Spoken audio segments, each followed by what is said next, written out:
Oh, I bet they're happy too. Mark is gonna be really nice today. Well, I don't know. Yeah, but she's retiring. Her kids are having her birthday. I love that. Built in 06.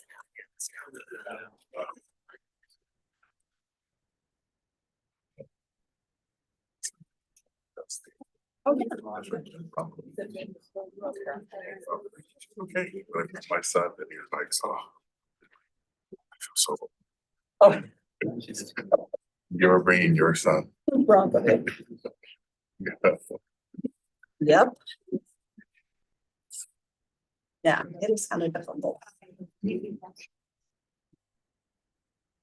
I downloaded this. Actually, I did about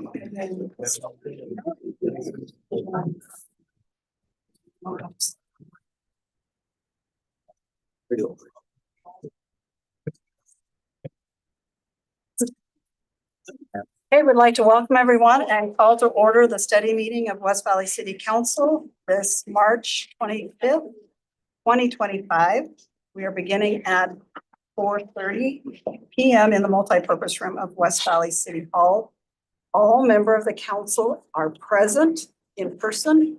So we have Councilman Hune, Councilman Norfelt, Councilmember Wood, Councilman Whetstone, Councilman Harmon, Councilman Christensen, myself, and we're joined at the table with our city manager, Mr. Peely, and our city recorder, Ms. Kamick. We have two sets of minutes tonight, March 11th, 2025, and our special meeting on March 18th, 2025. Turn those to the council for discussion or a motion. Move to approve those two sets of minutes. Thank you. All in favor of approval? Oh, did we get a second? Okay, okay, thanks. Everybody's quiet tonight. All in favor, please say aye. Aye. And any opposed? Those stand approved. We have our presentation of new employees.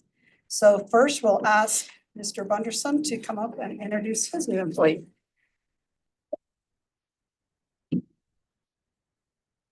Mayor and Council, this is Noah Remfer. Noah is our newest prosecutor. He comes from, he's originally from Virginia and he went to law school in Tennessee. And then he came here to Salt Lake to do patent work. And he did that for about a year and decided to join the light side and come over to prosecution. And he's doing a great job. I think he really enjoys it. Honored to be here. He has to say yes, but I think he actually does. I hear him, and he's already done trials in court and bench trials and motions and everything else. He's doing a great job. So we're really happy to have him here. Thank you. Welcome. Thank you. All right, we'll now turn the time over to Chief Bosmo. Oh, there we go. To introduce our police department new employees.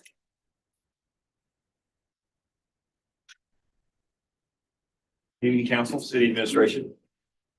I just wanted to point out, Eric only has a few employees, so I don't know where they hail from.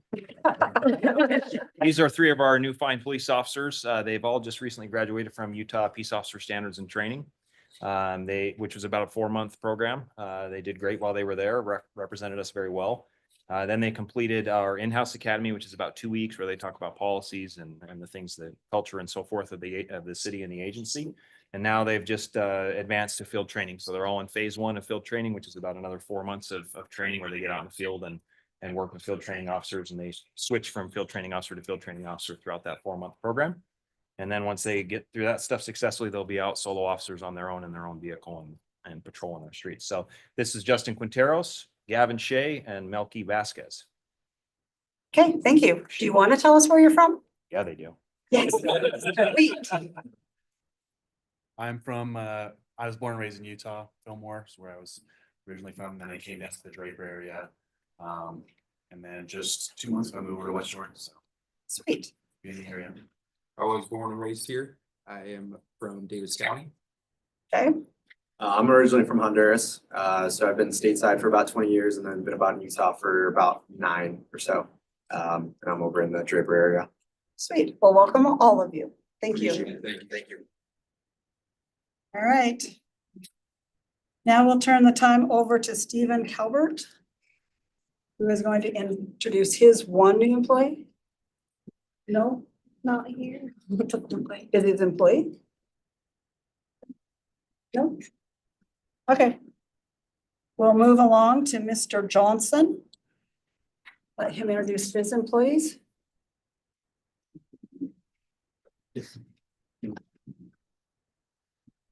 Good afternoon. This is Kevin Green. Kevin's a street maintenance worker in our street operations division, and he's a rehire. We're glad to have him back. And we're also introducing Sage Young, who's not here. He's about a foot taller than me, and you'll see him out on the streets, and we're glad to have both of these guys. Hey, An honor, thank you. now you only had one employee. Where's he from? Where are you from, Kevin? I was born and raised here in Sandy, Utah, and I now currently live in Kearns. Sweet. Okay, welcome. Thank you, Kevin. Eric started it, sorry. Yeah. Gotta keep going. All right, well, now our final contestant is Mel Bennett, and let her introduce her employees. I'm stepping in for Mel. Oh, okay. I'm Come- Tess. Come on then. Sorry, this is my first time doing this and I'm really nervous. You're just fine. So we have a few employees that aren't here. We have Ariel Flint. She's an animal care tech. He came from doggy daycares. Same as Rafe Beckman. He is also an animal care tech. Maddie Lawrence is a shelter clerk. One of her family members adopted a dog from us and she used to be a volunteer. Genevieve Issam, she used to be a clerk, but she's now our community cat coordinator. And then here we have Michaela. She was a vet tech and worked at Best Friends. Jana, you're a shelter clerk and worked at doggy daycare. And then Hannah is our new folk coordinator. She was a volunteer. She did a lot of fundraising for the shelter and volunteering events. Nice. So do you ladies want to tell us where you're from? Born and raised Sandy, Utah, and I still live there. Sweet. Born and raised West Jordan, Utah. I'm from Olympia, Washington, and I moved to Salt Lake about 7 years ago. Okay, well, welcome. Okay, thank you. Okay. We will now review our agenda for this evening. We do have one item that was added, and we'll ask Lauren to come up and tell us about it.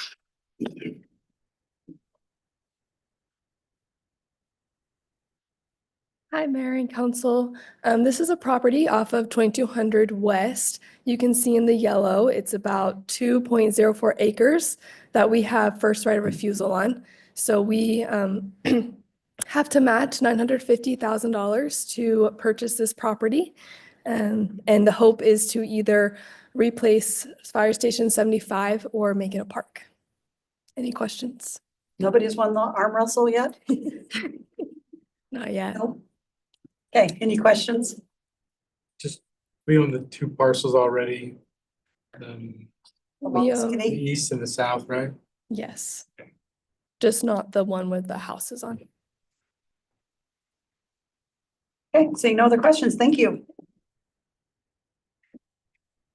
All right, we'll turn the time over to Mr. Welch for our first item on a public hearing schedule.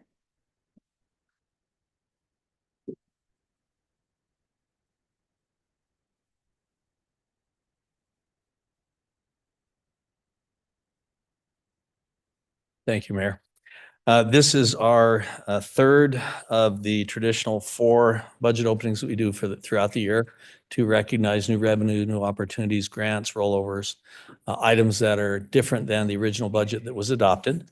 I will go over some of the, we don't have them all listed. It's kind of small print, but I think you do have those in your packet. So I'll kind of hit the highlights, and then if you have questions on any of those, be happy to answer those. The couple of different things under, we don't have much under rollovers. Under grants, we have the police department's liquor tax, which is, we consider a grant. It's actually a sales tax that's imposed upon liquor that's sold within the city. It comes back to this police department for the use on drug enforcement and DUI enforcement services. Under other, we have the bridge replacement of 2 bridges at Stonebridge for $347,000. That's to be spent from CIP fund balance. We have a reimbursement to the city for construction projects. This is actually where we had some bonds that were issued in 2019 that were inadvertently charged to the city. They should have been charged to the bond funds. This is, we're actually moving money from the bond fund back to the city, so reimbursing those funds there. We have the, let's see, bridge replacement program from C Roads. This is being transferred to CIP, where we keep most of our large projects, capital improvements. That's something Public Works is doing. We have the Lancer Way construction project, which is also transferred to CIP from various funding sources, including stormwater and existing budget for $710,000. We have the street lighting projects for $530,000.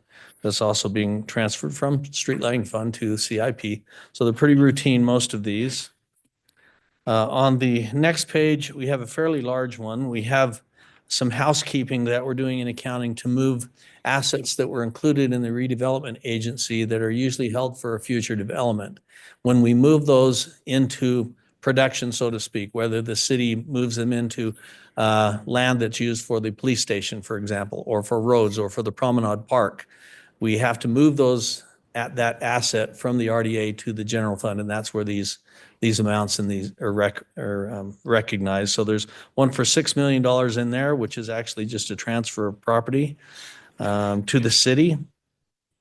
And then later on, there's a couple others that we have directly in the RDA, which you'll remember. We have purchase of vehicles, which is coming from a CIP fund balance, that's where we usually hit those. And then the other ones, most of them, for example, the dash cams that Risk presented several weeks ago is coming from CIP balance, and the rest of them are somewhat smaller than that. I'd be happy to answer any questions you might have about these. Any questions? Okay, thank you. Thank you. I think all the extra notes really helps. Good. Try and make it clear. All right, we'll stay on public hearing and go to Stephen Pastrick for our Treasure Isle subdivision.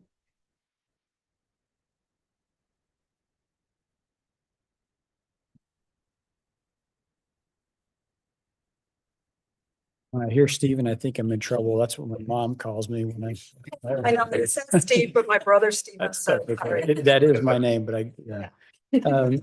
So this item, I know this is one where the council has asked that we move forward with parking restrictions. And in the process that we outlined for the council, the decision was made to hold a public hearing. And so we have sent a letter to all the residents within, property owners within this subdivision. And so the hearing we scheduled for the first meeting in April. At this point, this is the first time we've done this. We decided that we should have a resolution for the council to vote on. So you're taking an official vote, right? I mean, normally you can just direct staff to, do this action. We thought it'd be best to have a resolution. So you're officially making a vote on something. But that's pretty much it, unless you have questions on this one. Any questions? Yes. Could you show on the map here who received the notices or who will receive them? For sure. Yeah. So it's, so all of the properties on the west side of Treasure Isle Road, as well as, so the subdivision starts with this house. You have these 2 lots. Then you have these apartments that are not apart. And then you have all the homes down here wrapping the cul-de-sac. And then it's these 2 homes west of the cul-de-sac. So in total, there are 26 homes that are within that subdivision. It seems to me that this decision could impact other neighbors as they can't park there anymore. Will probably park in neighboring streets. Can we send the I would recommend that we send the notice to at least 2475 West.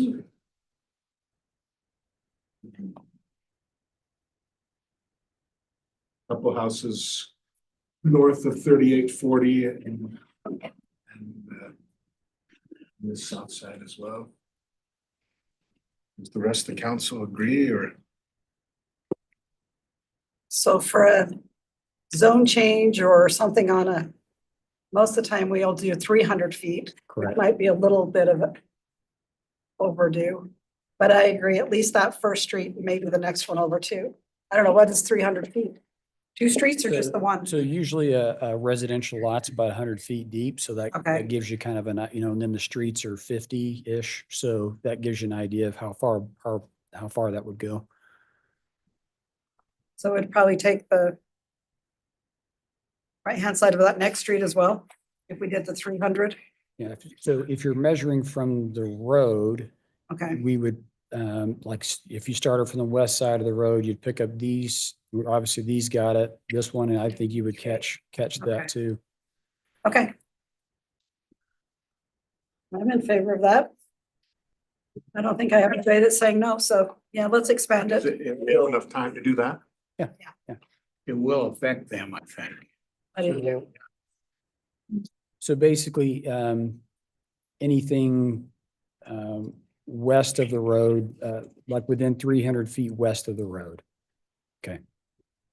And those 6 houses on 2475 north of 3840, I think that they would feel an impact as well, just because they're close to that 3840. Well, they're gonna be 300 feet from that farthest north in the subdivision. So it'll go 300 feet a little bit North of that north red and south. line. Yeah, Yeah, what we can do is just that red line, we can be 300 feet from that red line. The exceptions though, with these apartments, they don't even have access there. So anything that's on 38th, we wouldn't do because they're not impacted. But anyone that's kind of to the north and west that doesn't access 3800, we could send a notice if that works. and at the bottom of the map, that's a different subdivision that doesn't even have access, so I don't think we'd have to do the 300 that way, just that one. Does So we'll keep it west and north. that sound all right? I think people on the south there are, it's really at the entrances to that street where you're gonna see the overflow the most. Right, so if I can clarify, so I took it as we'll catch these homes here, just not these homes to the south, because that's a different street. Okay. Everyone clear and okay with that? Okay, thank you, that's a good idea. Thank you. Hey, thanks. All right, we go to our ordinances, 25-04. And we'll turn the time over to Mr. Thompson. Hello, Mayor, Council, Mr. Peely. I'm Jerry Thompson. I'm your Chief Building Official. Every 3 years, the codes go through a cycle where they get updated. And this year, the legislature has updated to the latest National Electrical Code through House Bill 313. So we're looking to get ahead of that. Will take effect on July 1st. We're just trying to get ahead of that and get that in place now so we can start enforcing that when that date takes effect. And I'm willing to take any questions. Questions? Please don't make them shocking. Yeah. Got the plans. Okay, I don't see any. Thank you so much. Thank you. All right, we'll go to 2505 and we'll turn the time over to Mr. Bunderson.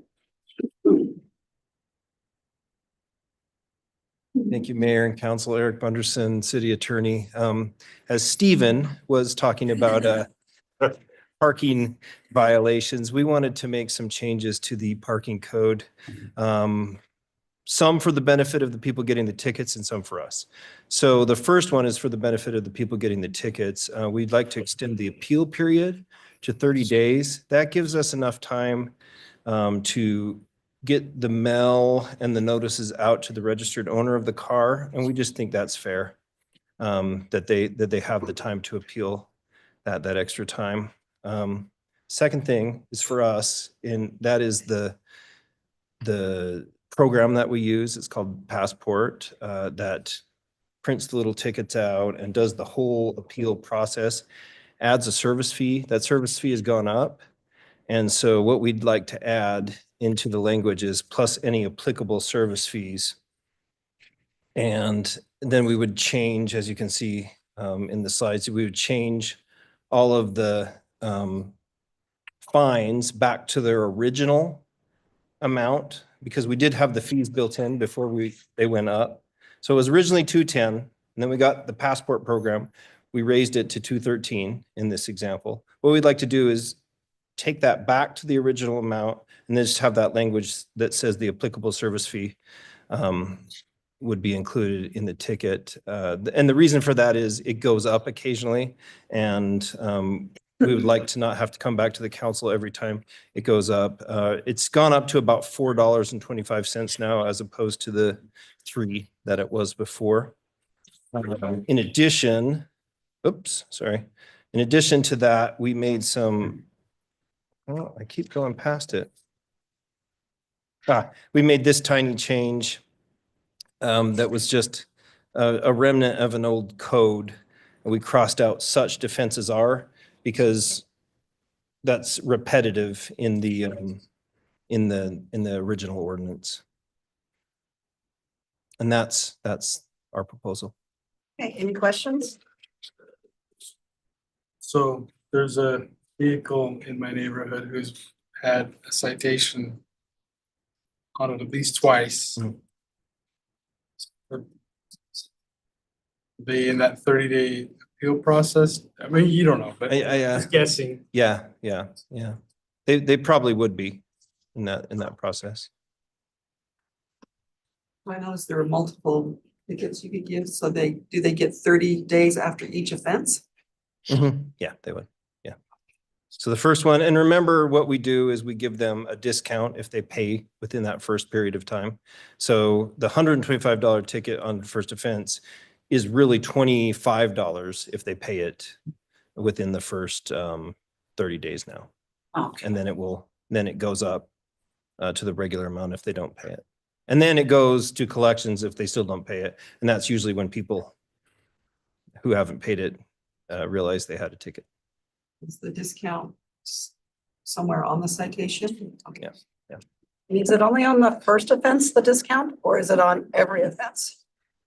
I don't know the answer, and I didn't want to throw to the chief, but do you know? I think it's offered for excessive. Yeah. tickets as well. Yeah. Just the $100? Or on that third offense, is it still just gonna cost you 25? No, I'll get the answer. Yeah, I'll get the answer to that, and I'll just email it out to the counselor. I can present it next week. It's a good question. 2 weeks. Thank you. Hey, any other questions? Thank you very much. All right, we now have our resolutions, and the first one, 25-46, we'll turn the time to Ms. Kamick.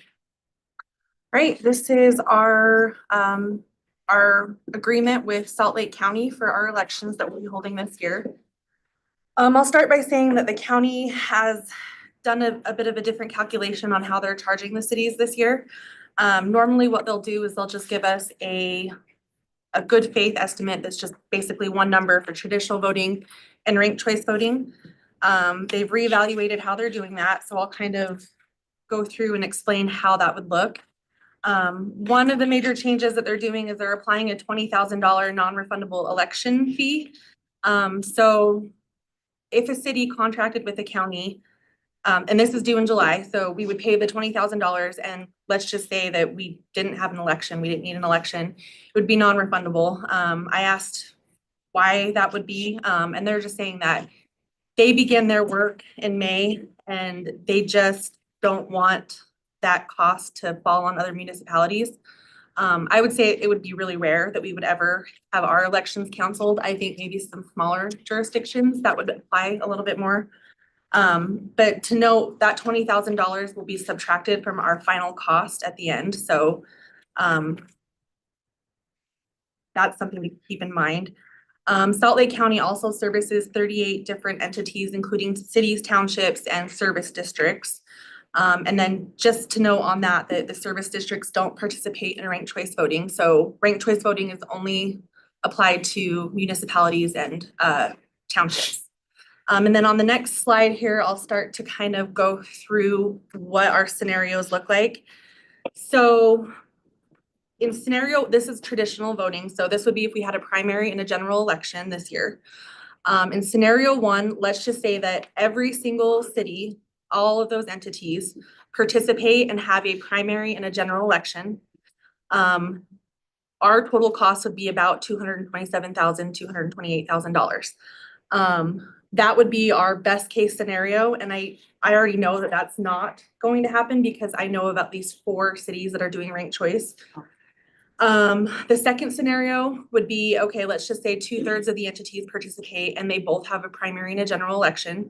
We're looking at about $281,000. And then this would be our absolute worst case scenario where hardly anybody participates in traditional voting or doesn't have both a primary and a general election.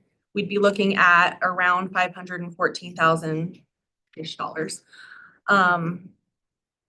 And then if we go to the next slide, this is kind of what our ranked choice voting scenarios look like. So again, scenario one, let's just say every single entity participates in ranked choice voting. We would be charged, so there's a $26,250 software charge that's divided among all of them. So if we all contributed to that, they're saying, and we don't have a primary because ranked choice voting, you don't have a primary. Our cost would be $155,000. Again, the scenario 2 would be if some cities do ranked choice voting, about 2/3. We're looking at 178. And then if we're the only one in the entire county that does ranked choice voting, our maximum cost would be about $178,000. If we can go to the next slide. So just some things for you to consider.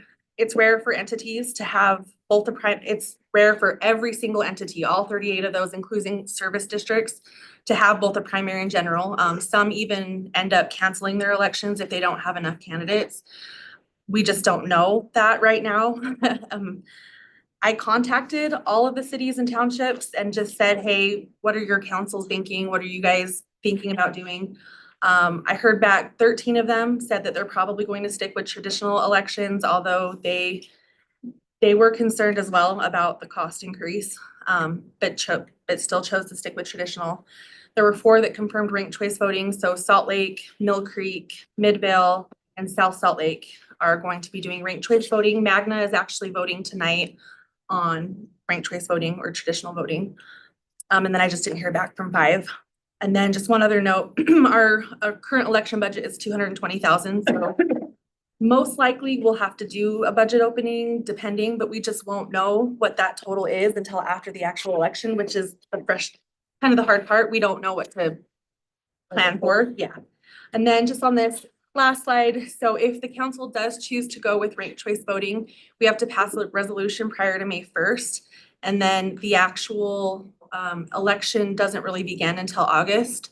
And that's where candidate filing would start because we don't have a primary with ranked choice voting. But if we stick with traditional voting, it's just the same calendar years, June 1st through June 7th, but this year it's just June 2nd to the 5th. But I'm happy to answer any questions or take any direction. Thank a lot. Sorry. Yeah. It's like, any questions? We spend this last. So this last year, and it's kind of hard to compare. So our last election in 2023 was a different election without the mayor. So we had at-large District 1 and District 3. So they quoted us, their good faith estimate was 160,000, but we actually ended up paying 280,000. Yes, so it was a significant miscalculation, which is why yes, which is why County. yeah, so this election, and I think this is also, so the election with the mayor in 2021, we paid 106,000. So for 4 people running? Yeah. So it went up significantly. I asked the county what are you basing these numbers on? Where are you starting with this? So they came back and they said they begin with their actual costs from 2023, and then they try to calculate in for inflation, but also not knowing what cities are gonna do what. They don't know if cities are gonna do traditional, if they're gonna have a primary, if they're gonna have a general, so they're just trying to calculate all of that. They also said that in the past, the county has inadvertently carried some of the cost burden of the municipal elections. They had an audit recently that just said, any costs incurred as part of a municipal election must be billed to the municipality, but they were not doing that, so that was another reason. So when do they get rid of automatic mail-in ballots? Do you know? I don't know. 26 or 27? I think it's 27. I'll find out for sure. Okay. Because then if you want a mail-in ballot again, you have to go in and sign up again. Yeah, let me find out the exact deadline. Okay.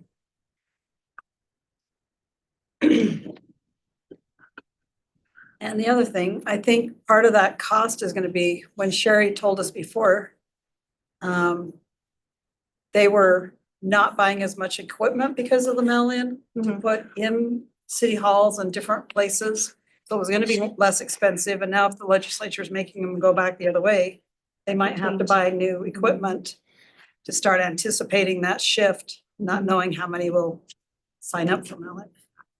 And I will say too that they said it could be cheaper than what we're thinking. It might be more than what we're thinking, but we're just trying to give you a broad range of what you could possibly be looking for. Throw in a dart. Throw in a dark.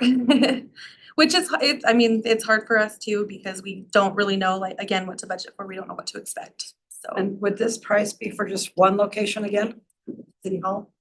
As far as I know, unless we have maybe like a larger race, but yes, as far as I know right now, they're only looking at City Hall.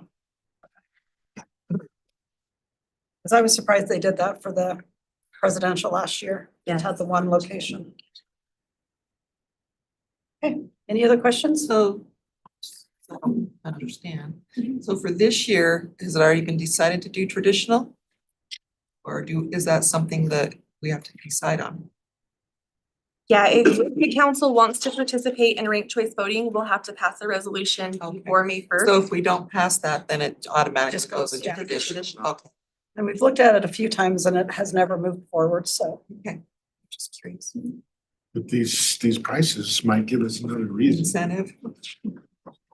Well, but remember, there's the cost to educating the public of how to do it as well. That's true. And that was up to 200,000 or more, so. Yeah, I will say that the county did state that they would do no education as part of it. It would fall on us to do that. And I've heard from a lot of people that just didn't think that their city educated them well enough. So. But still up to the council. I will say I probably would think that scenario number 2, if we do traditional voting somewhere in the middle, is gonna be. I would say it would be around there. And what was that again? It was, if you could go back a couple of slides, Travis. One more. 280. So I would say, give or take, it would be around What end of just based on what I've heard from other municipalities and who's participating in ranked choice voting and traditional. I'd say we'd be somewhere in that range. Okay. Okay, thank you. Will you send us that? I didn't see it on my. Oh, the slides? Yeah. Yeah. Yep, I'll send that. Okay. All right, we'll now turn the time. Never said Paula's last name before. Melgar? Yes. Oh, sweet. Okay, for resolution 25-47. Good evening, Paula Melgar with HR Director. Just as being updating you on our medical insurance. This year, we're offering the option of an HSA, a high deductible account. So you will have your traditional or your HSA, whichever you decide to go with. We're looking at a total increase of 5.3 for this year medical costs, as you see by the little study there that most premiums in Utah went up to 6.2, so 5.3. We felt pretty comfortable with that for us. What's before you is actually on administrative fees for the medical insurance which have increased by 1.29. And that's what we're bringing before you tonight. Any questions on this issue? Yeah, so with the new HSA option, Yes. typically when a company elects that affects your increases going forward, you know, for the 5.3%. Do you know if that's gonna have any effect on? It actually lowered. It did lower it? Yes, Okay. it did lower it. So we would be paying probably $50,000 more if we just. Yeah, I mean, PPO. the 6.2, I guess that's reasonable. The 5.3 seems high. My firm just had like a 2 something increase in its with Select Health and everything, so. In government, if it's 6 or below, we are so happy. Yeah. Because usually we start out at 12% and we keep negotiating it down to get to at least 6 or lower. And it's hard to get to that percentage.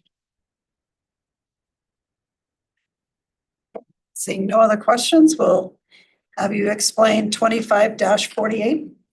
Yes, so earlier on, we had a survey for dental insurance. Most of our employees are satisfied with EMI, so we have decided to renew our plan with them. We actually have 25% savings on their administrative fees for $9,000. The rates are the same, everything stays the same, just the savings. So we're really happy with that. Yeah. Any questions on this one? Okay. Thank you so much. All right, we'll go to resolution 25-49. Turn the time to Mr. Pastor. Stephen.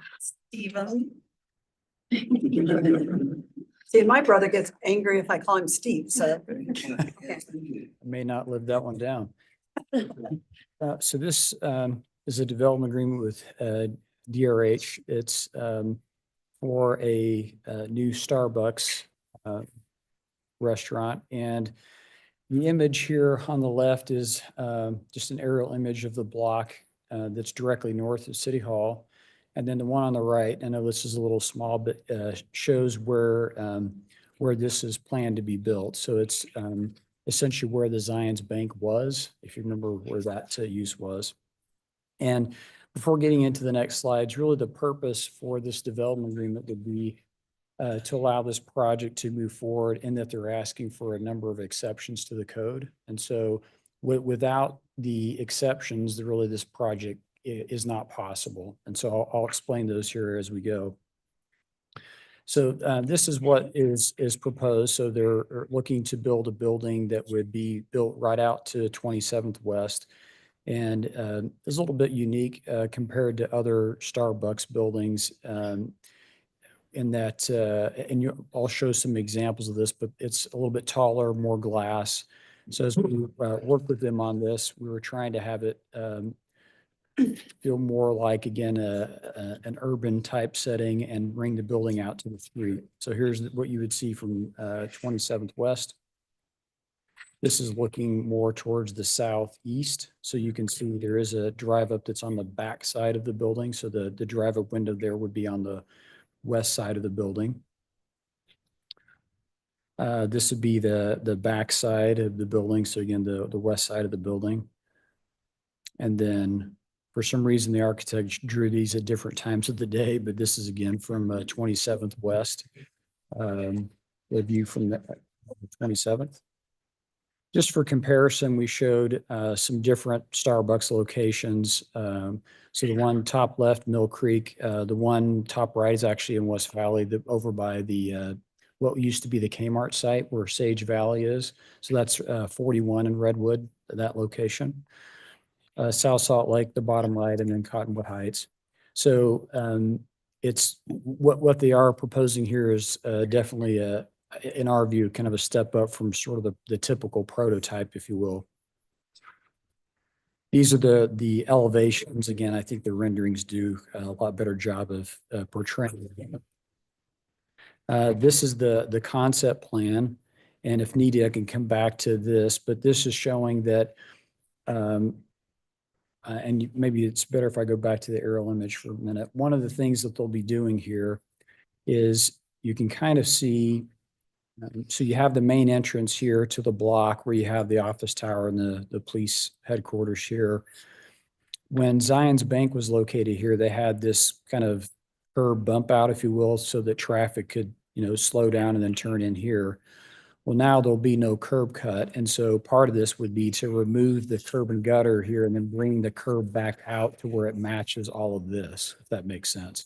Because right now, this little pullout's no longer needed now that there will no longer be access directly from 27th West. So if I go back to this site plan, so that's what this kind of dashed line shows. That's where the curb is now. So that all, or where the property line is now. So that would all be removed. So you have a consistent improvements along 27th West. So new tree wells and curb and gutter installed out here. The building again brought out to the street. This would all be landscaping here. And then the drive up is again wrapping kind of the backside of the building. So the exceptions, one is, so the city center zone actually doesn't allow drive up. So that would be one exception, would be to allow the drive up, which again would be behind the building. The other is a height reduction. So in city center, we do have it's a one exception where we actually, or one unique thing I should say about this zone is we have a minimum height, which the office tower was built to. So they're asking for a reduction there. And then the last is, and it's really helpful to explain this here, is that the intent was again to build buildings to the street, which is again more of a kind of an urban environment where this is our downtown. And what the code says is that you would have the building built out to the street for at least half of the street frontage. So in other words, if you take the length from north to south, and that's so many feet, at least half of that would have a building by it. So they are bringing the building out and putting the long side of the building out to the street, but it doesn't quite hit the 50%. And so that's the third exception. So things that they're proposing in terms of enhancements that would be beyond just the typical is, this is a taller building than, again, the typical. So even though it's a single level building, it is 25 feet, where the image I have here on the right was the one that was built on 5600 West and about just north of 41. If you know where there's the credit union, it's just north of that. So this is kind of more of a typical location. So it is a little bit taller. Again, from an architecture standpoint, they've done some things primarily like with the glass, that's a kind of a step up. I mentioned the removal of the curb and then bringing out putting the improvements back out to match the rest of the street, and then just putting in those streetscape enhancements. So those are the things we're sort of getting in exchange, if you will, for the exceptions. Some reasons why, from the staff perspective, we're supportive. One is that this site's been vacant for quite some time now, and so it's getting some development going again in Fairborn Station. If you look at what's on the mall side of the street, it's, you have, in those cases, it's the back of buildings, but they're also kind of brought out to the street in a little bit taller single-story buildings. So we feel like it's at least complements what's on the east side. And then what we've noticed is that Starbucks locations that have a drive-up window actually do more business. So that's, I think, a positive in terms of benefit for the city. So that summarizes the request here. Okay, any questions, concerns? Steve, it seems like a departure from the Fairborn Station plans. Are we moving away from what was decided many years ago? And I mean, I know the climate's changed a lot. Yeah. But should we be thinking more about the whole plan for that development, or? So in my view, and this is just my opinion on this. I don't see it too much as a departure, and here's the reason. That is that the sort of the main buildings on the block are the office tower and the police headquarters. And as we looked at different iterations here, given the parking needs that are on the site, we've sort of envisioned having some pad sites kind of in the middle of the block, so to speak. So you're not sort of blocking the view of what else is interior to the block. I know there's been discussions about a larger building here on this corner, kind of the hard corner. No firm plans for that. And so I see it as more of an attempt of trying to thread the needle of having use that fits the space that's available and maintaining the parking that's needed while trying to still hit some of those urban design features we've been looking for, if that helps.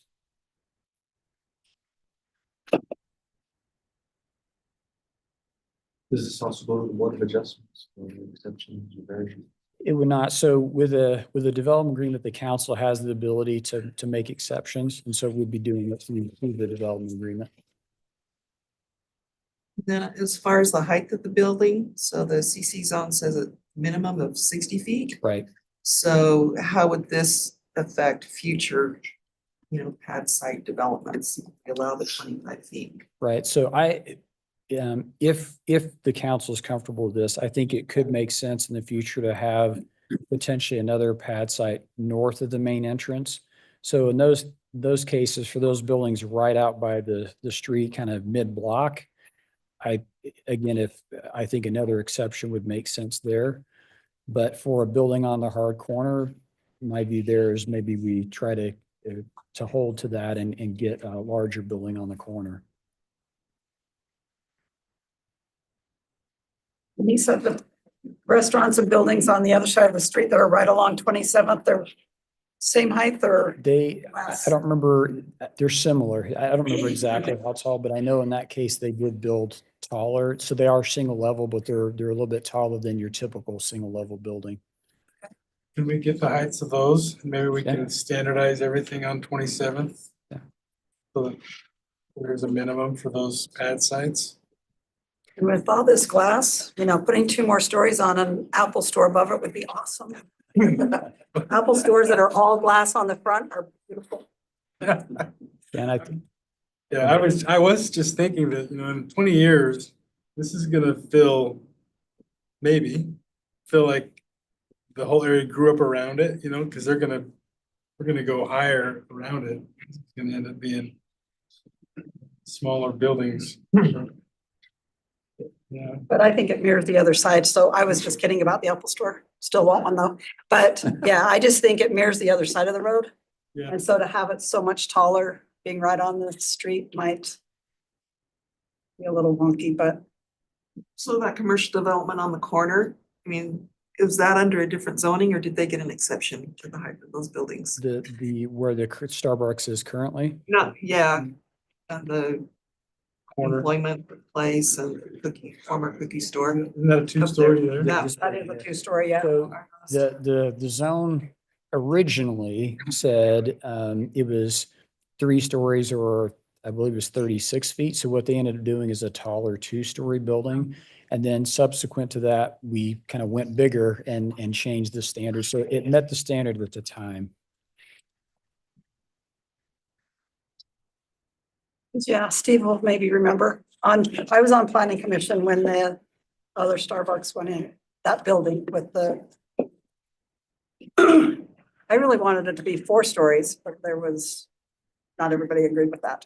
So. Put in an elevator. Yeah, maybe an elevator.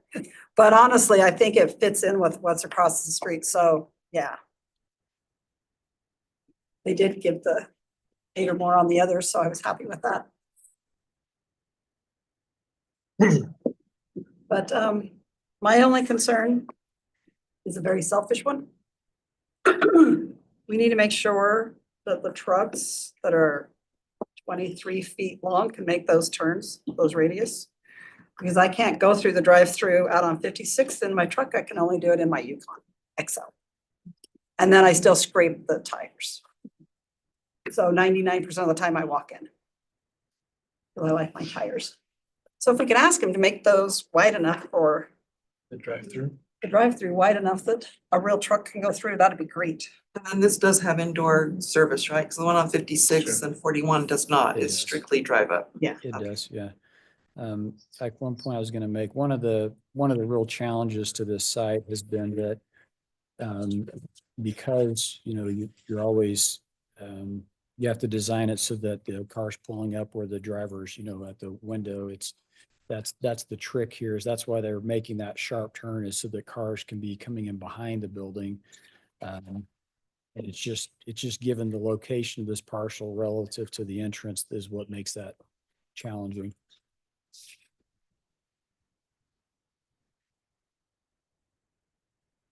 It looks like this landscape area is like another pad. Is it just gonna stay landscaped or? It would, yeah. There's just, given the amount of parking that's required, and also it's an issue with the trying to have the stacking that they need so that you don't, you know, have stacking that goes beyond the site. And so, but part of the plan, and it doesn't highlight this, the code requires, and they're also showing a kind of a smaller screen wall at the that's the west edge of the landscaping there. So it's not, you know, tries to screen a little bit of the drive up area there.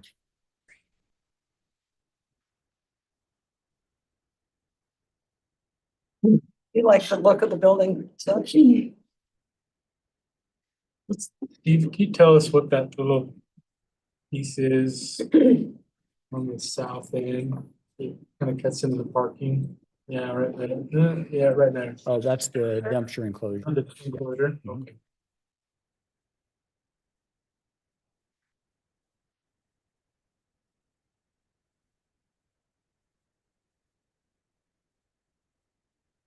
Any other questions?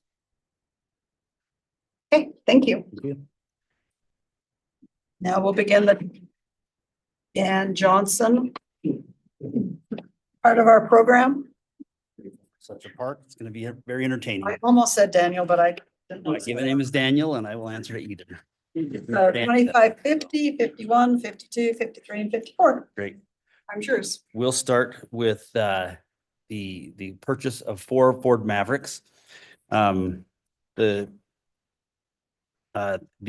we're proposing that we purchase 4 Ford Maverick trucks for use in the code enforcement officers.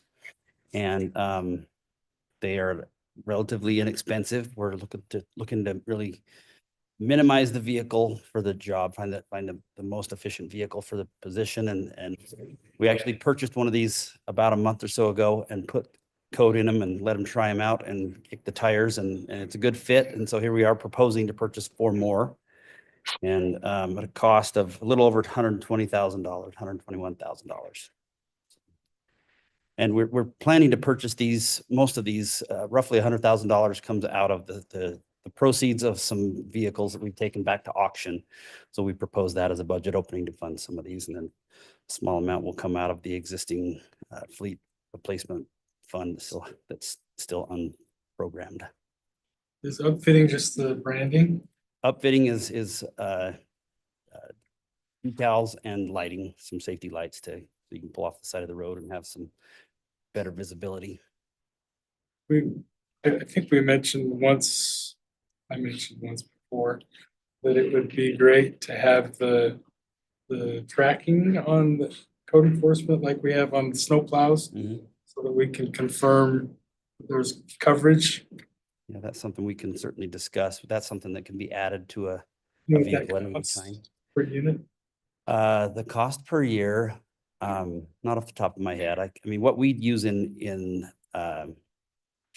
for the snow plows is a little bit more expensive because it comes with routing options, and it's kind of a more complicated software. But if you simply just want tracking, that's I would guess a couple $100 a year. I would imagine you're looking at about basically a kind of a $30 per month type of a thing per vehicle.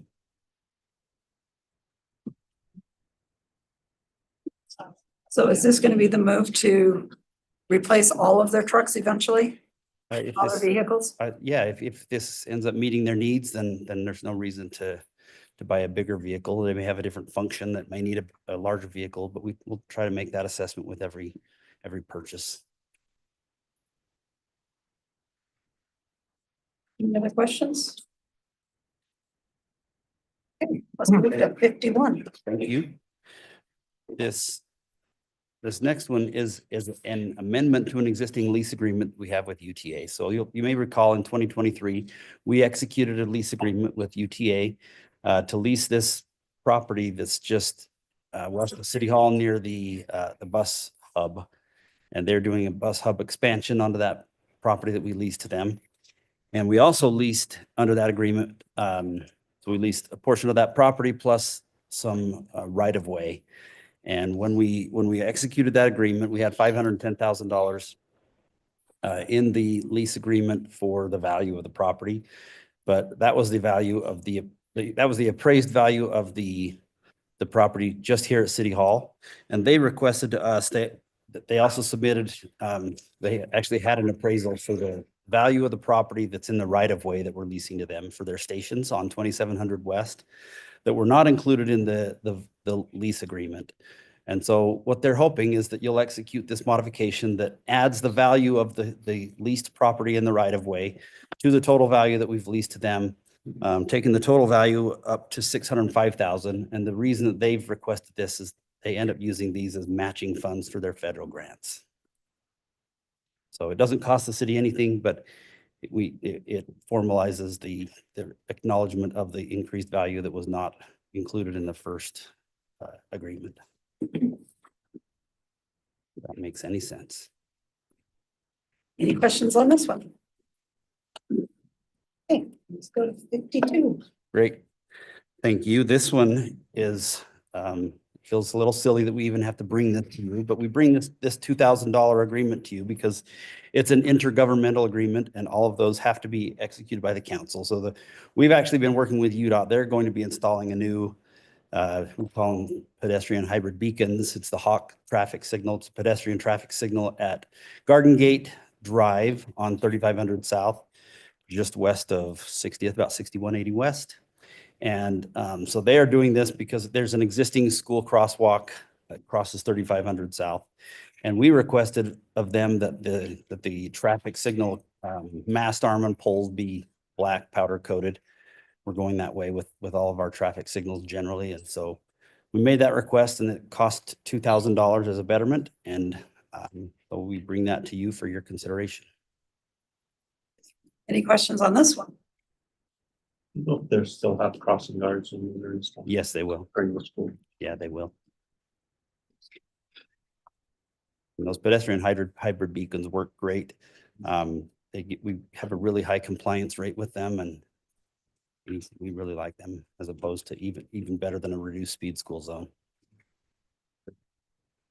So if we had one on 3500 though, to see how they work on that street?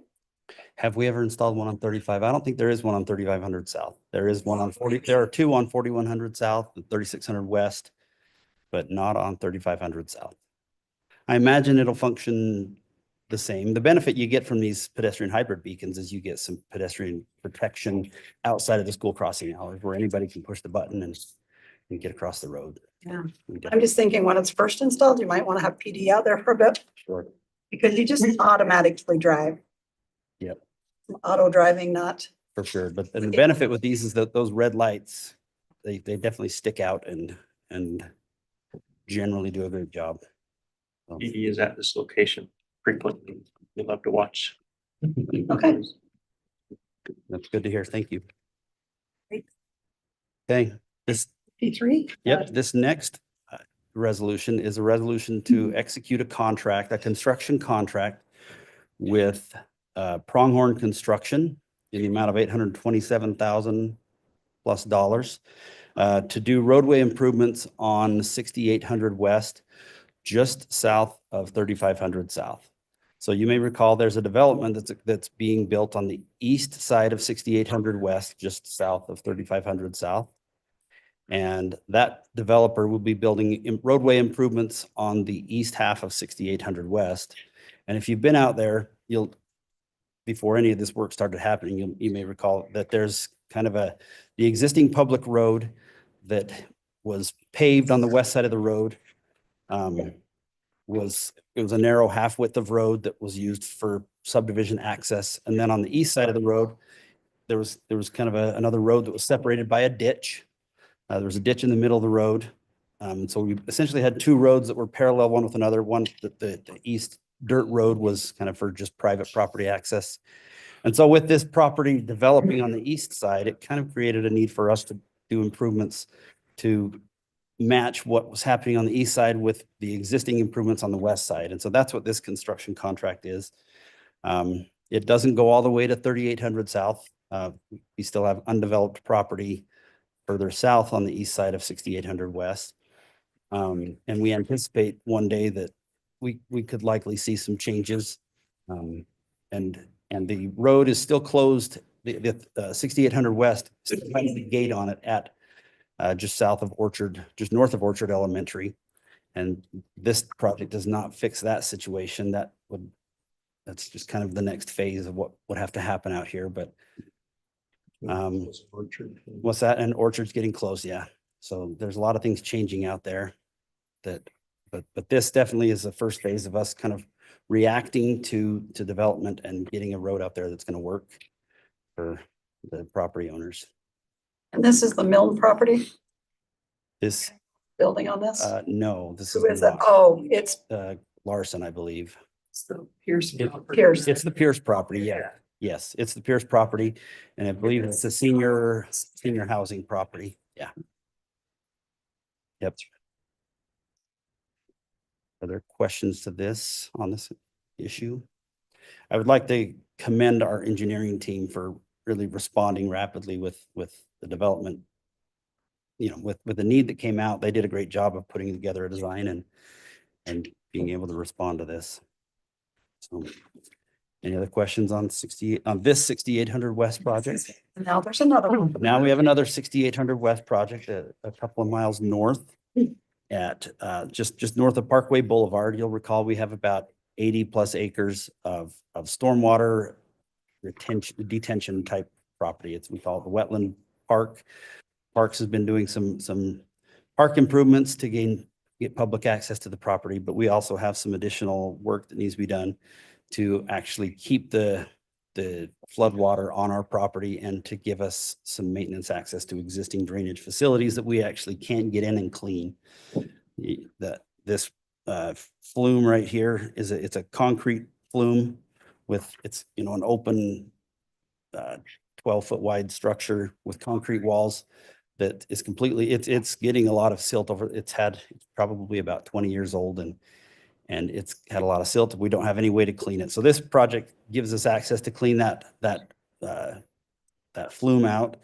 And it also, we've had some problems with the water that comes in from that flume going to the west around Magna Water's treatment plant and then flooding some property owners near the Ryder Canal.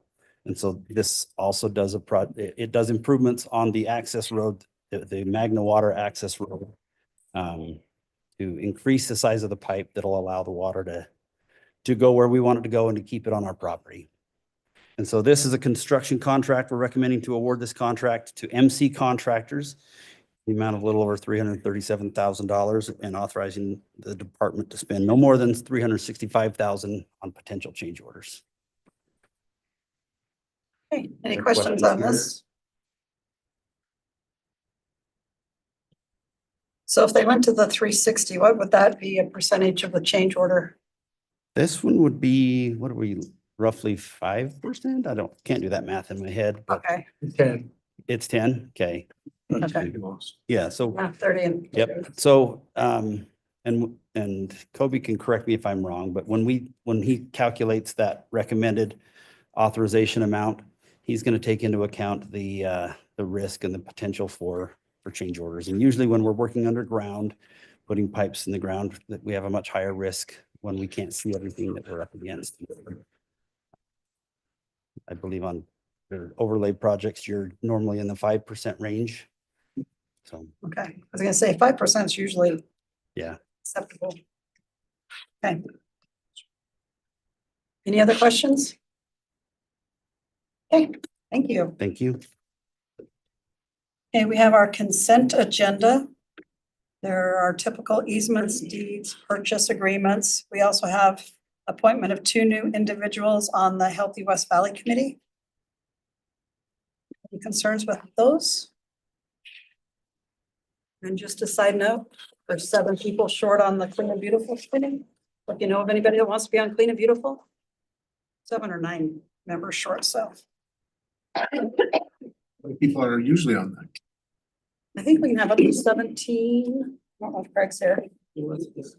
15? 19. Yeah. So we still have a form, but need more. Okay, is there any of the resolutions that or ordinances you would like to move to the consent agenda for the April 8th meeting? I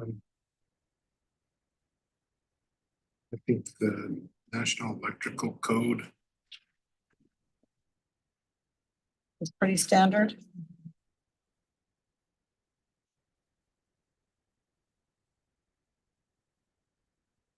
Agreement.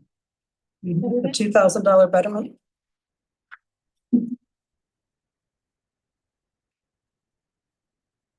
That's about it. The rest are pretty healthy chunks. Okay, need those two. Thank you.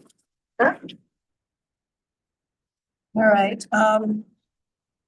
We have our review of the agendas for our regular redevelopment agency and our municipal building authority. So I'll turn the time over to Mr. Welch.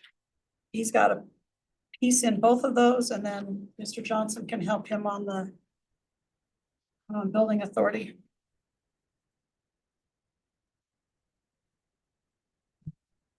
Thank you. This is, again, the periodic budget openings that we do for our different funds. The redevelopment agency has a couple of items of significance on here.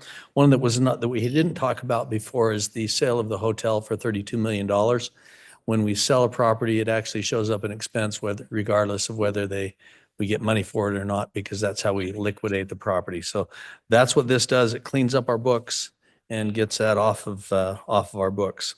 The other 2 items from the budget opening for the redevelopment agency are the transfer of properties that were held for resale with the city center project that we talked about before.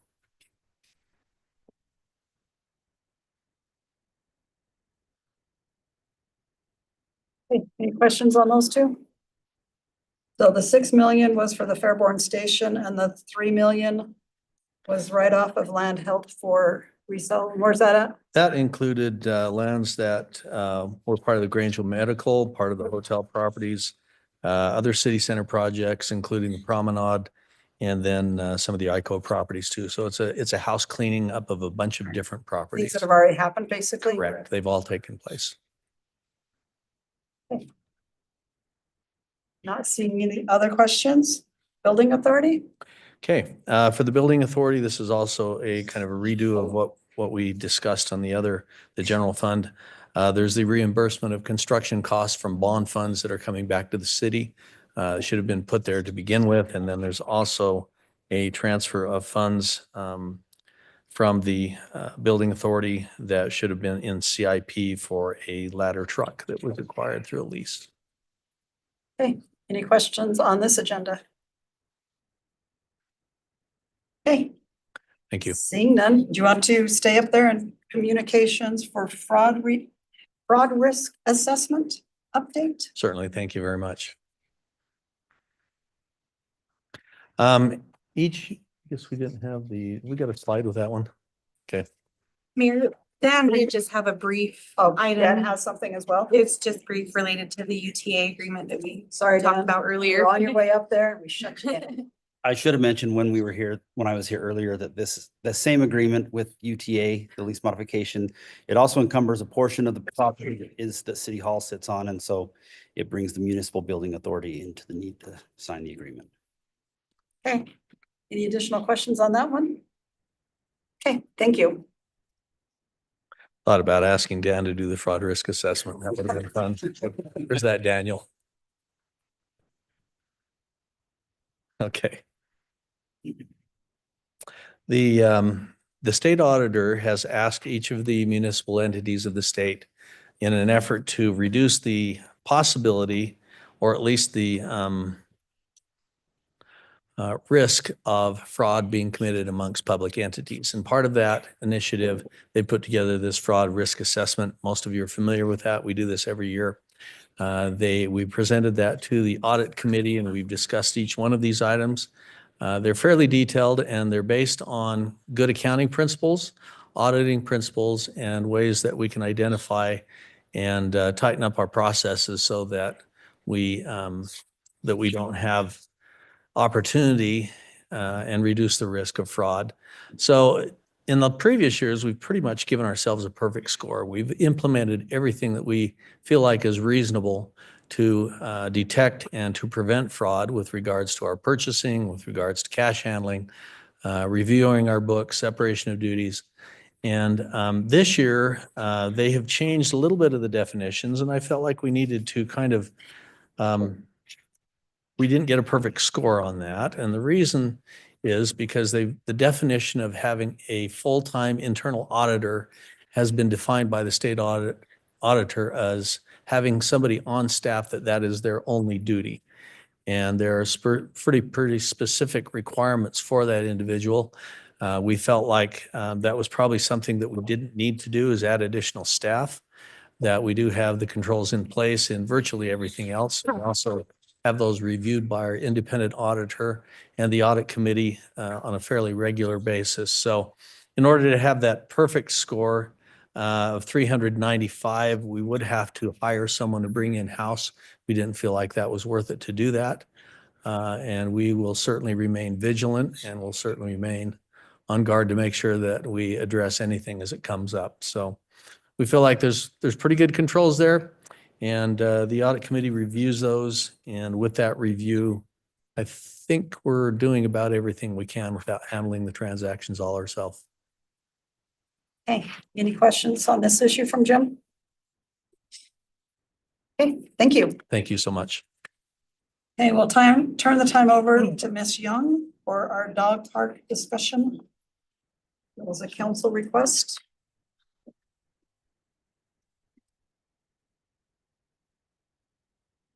Thank you, Mayor and Council. Jamie Young, Parks and Recreation Director. So we talked a couple of months ago about dog parks, and so I just put together a couple of quick slides as reminders of things to consider. I think there's been a request from someone to put a dog park at Hillsdale Park. And so some things to consider when we decide where we want to put them. We certainly would love to put some, and we've had a lot of discussions about putting them in some areas that were some new parks that we're building and some ideal locations for them. Certainly, don't have enough kind of open field space for sports practice, practices for local recreation teams and comp teams. So I would not say that Hillsdale Park is an ideal location because you're kind of taking away the space that they have for that. Near high density housing is really a great thing because they don't have a yard for a dog to run around in. And so, one of our top recommendations would actually be here at Fairborn Station to put a small dog park, because the dogs are using it as a dog park anyway. And so maybe it would contain the pet waste as well. We would certainly want to put it in a park that has plenty of other support, including parking and restrooms for pet owners. It's a good idea usually to have multiple areas within the dog park to rotate to allow for the grass to regrow and maintenance and repairs. So you don't have to close it when you do that. You just rotate to another section. And then a few things to consider to include in those are the benches and some shade, obstacles for the dogs, the water station that has a bottle filler and a people drinking fountain and a dog drinking fountain. And surprisingly, those are near $10,000 a piece. So that's a big cost. And then ideally, we would have a couple of small dog parks around the city rather than one large one, because again, I do think it would get really overrun and overcrowded and take a lot of the parking and a lot of the space in the park. So I put these are kind of estimates. A lot depends on how big we make them. Depending on how big we want them and in what park they would be. It kind of all those things play into the cost. We've determined for the fencing with a mow strip again and the mow strip is a concrete strip underneath the fencing so that you don't have to string trim. You just can mow right up to it. So that saves you in long-term maintenance. And so it's $55 per linear foot. So again, all of this depends on how big. Some of the costs are pretty standard. Like if we put in a few obstacles and the drinking fountain, all of those things are kind of a standard cost. Gate, you kind of do a double gate system so that if the gate gets opened, all the dogs don't run out. So like I said, I think some of our recommendations, Hillsdale would not be our top choice. I think here at Fairborn, we've talked about doing that as part of phase 2 of the Westview expansion project. We'll have the phase 1 completed later this spring. So there definitely are great places to put these. Craig and I talked a little bit about maybe putting one down near the cultural center. So it's right there near the Jordan River Trail, and there's a lot of use of that area as well. So it all kind of depends on where we put them. And I do think strategically there are areas of the city and different parks and locations that make more sense than others. And I know this request specifically is at Hillsdale. I assume it's near this resident's home and she would like to have something at Hillsdale because that's where she lives, but that doesn't seem like that's the best choice because of its proximity to homes and the open space that is there. Okay, any questions on this issue? So is this cost per park? Say multiple parks? So it's not really multiple parks. It's just kind of separated by a fence down the middle so that you can separate and Different locations, I mean. no, so it would be just per have that- location. Okay, per location. Yes, Okay, and then where's the money coming from to pay this? that would be up to you. If it's yeah, if it was part of a new park build at the Westview phase 2, it would be park impact fees. If it's, and those are certainly not in, State parks. yeah, it would have to be funded through another source. We don't have that in our operating budget.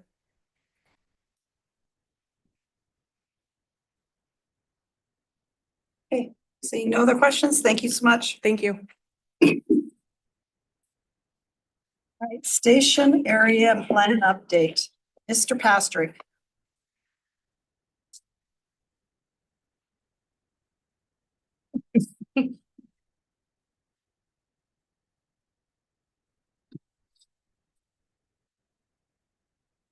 I'll introduce once again Christian Snellgrove, who's with WSP. He'll be taking us through the slides and I'll be taking notes. So, Christian. Thank you. Thanks for having us back today. I've got a few team members that'll be joining on Zoom momentarily. If you'll recall, and I hope we sent some materials along ahead of time. I hope you all had a chance to review those. If you'll recall, we've been developing station area plans for the Decker Lake, Redwood Junction, and River Trail station areas. We actually just had a public open house last night where we had 30 to 35 attendees and a lot of good feedback. Need to review any of kind of the procedural information, happy to do so, but to have as much possible time for discussion, I want to jump right into talking about the scenarios. So just to kind of start off with some disclaimers about these scenarios. These are, what if scenarios, not concrete development proposals, either the scenario as a whole or individual pieces of the scenario. Nothing is concrete. Also, there's kind of this tension in this project for having to balance state requirements for the elements that have to be considered for these station area plans, housing, environment, transportation, recreation, items like that, with local conditions. So what's actually going on the ground, what are local needs? And finally, there's a lot of different stakeholders, involved in this planning process. So balancing the interests of those stakeholders as well. And again, just as a refresher for the two sets of scenarios that you see, there's two buckets. First bucket, scenario 1. These are the scenarios that are a little more in line with the existing character of each station area. So less intense changes. And then scenario 2 are more intense changes. So more density, different types of land uses, elements like that. I guess a few other kind of notes I want to kind of mention right offhand. You're going to be seeing some development related numbers in the slides after this one. These are just intended to be illustrative to kind of provide an object of discussion. None of these are concrete development numbers. These are just for discussion purposes. I would also kind of like the discussion to focus on kind of principles and priorities that you all would like reflected in these, in these scenarios. And then also these scenarios are based on kind of the goals and values of a variety of different stakeholders that have been involved throughout this, throughout this process. So jumping first into River Trail Station. And so what I'll do is I'll kind of go through to some of the basics on River Trail Station, and then I want to open the floor to you all to kind of discuss any element, any of the scenarios that comes to mind. So again, looking at three key portions of the station area: the Roots Charter High School farm, station platform, and the nearby Redwood Trailhead Park, and the Chesterfield neighborhood area. We've got some numerical comparisons, primarily related to development. These are just kind of order of magnitude changes in residential floor area, commercial floor area, and new green space.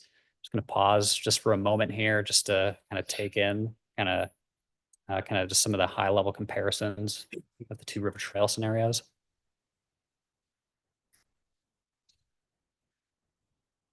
And finally, we've also kind of developed these graphics to kind of also show visually the different types of land uses that we're talking about for each station area for River Trail. Primarily focusing on the housing types that you see in the boxes. And we've developed a similar graphic for commercial and mixed use land use types.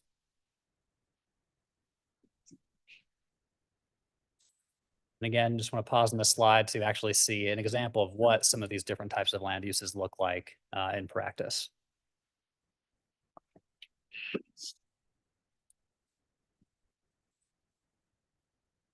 Okay, so I guess just to provide an overview of what we heard from members of the public thus far on River Trail, I guess kind of two key things. One, some skepticism of adding density and new development to the River Trail area.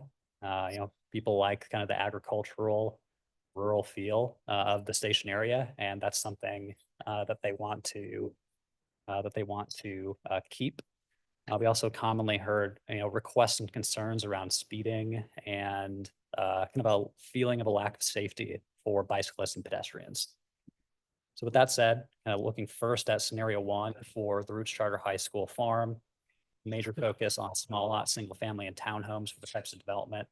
And on the right, you can see some of those graphics that we've put together. So you see both kind of the top-down plan view and kind of a visual representation of what some of those different development types are. And you'll see some representative densities that are typical of these development types below each graphic. Scenario two, same portion of the station area, more of a focus on townhomes. And then we've also included just the potential for some neighborhood retail along 2320 South. Shifting over to the station platform itself and the nearby Redwood Trailhead Park in scenario one, very little new proposed development in the area. And in scenario two, much more of a focus on townhomes and garden apartments.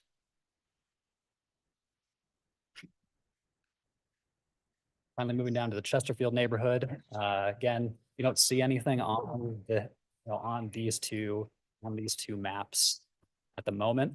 So we kind of want to have a little bit of a conversation about what an appropriate level of density or new development could be in this in this neighborhood. This is in particular where we heard residents wanted to maintain that rural agricultural feel.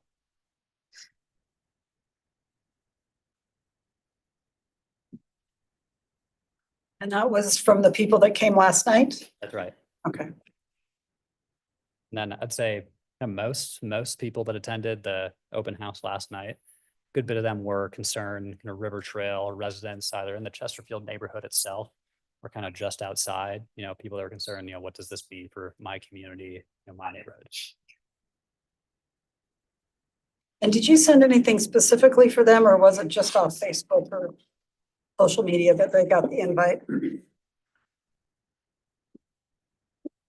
So we actually sent a postcard to every property owner within each of these stations, as well as if it was a rental, we sent it to the resident as well. So we really tried to get the word out on this one. Perfect, thank you. And then additionally, we had some social media posts, press releases, and then there's a project website up as well. Then the shaded areas are the proposed areas for development. Is that correct? Talking about the orange and the blue. Yeah, the orange and the blue. What is? So the blue parcels, those are parcels that are currently Vacant, vacant. okay. Yep. All right, gotcha. And then Redevelopable. I have a little bit of background on the redevelopable sites. One of our, we had a subcontractor on board that specializes in real estate economics. And so they conducted an analysis that looked at different aspects, different real estate aspects of each parcel. So land values, what's there currently, expected near-term market conditions. And so those orange parcels are ones that popped as more likely to redevelop in the future.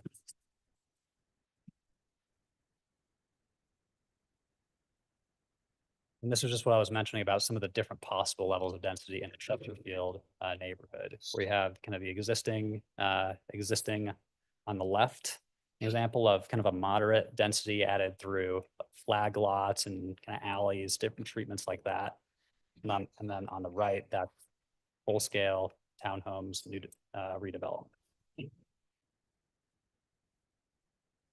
I also want to go over some of the transportation improvements that we have for River Trail currently. And then I always want to mention a lot of the improvements or projects that you see in these maps. These are subject to coordination with existing landowners and the availability and the availability of land. What's an AT facility? AT means transportation, so bicyclists, pedestrians, people in wheelchairs.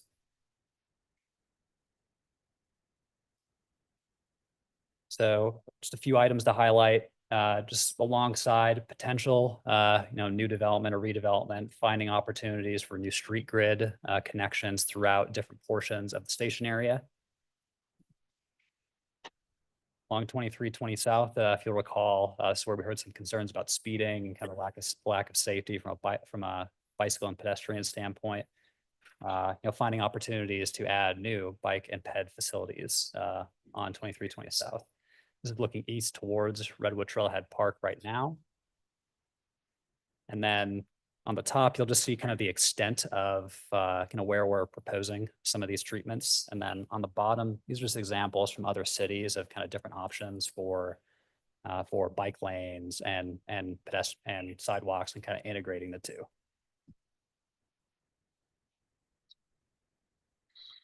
Finally, turning to the Jordan River Vehicular Bridge. Again, this would be a potential bridge over the Jordan River to connect to South Salt Lake and 9th West. On the left, just showing the general location of that. And then on the right, again, street view looking east, and then where those trees are along the road at the back of the image. That's where the Jordan River is right now. So I'll pause here.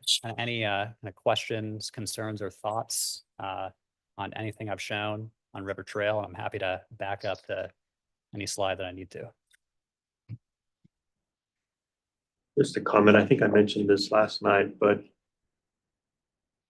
as far as encouraging more use of the Redwood Trailhead Park and also the Jordan River Trail, and you've alluded to this a few times, the bike paths going east to west are just not the greatest. There are some options there, like the crosstown trail.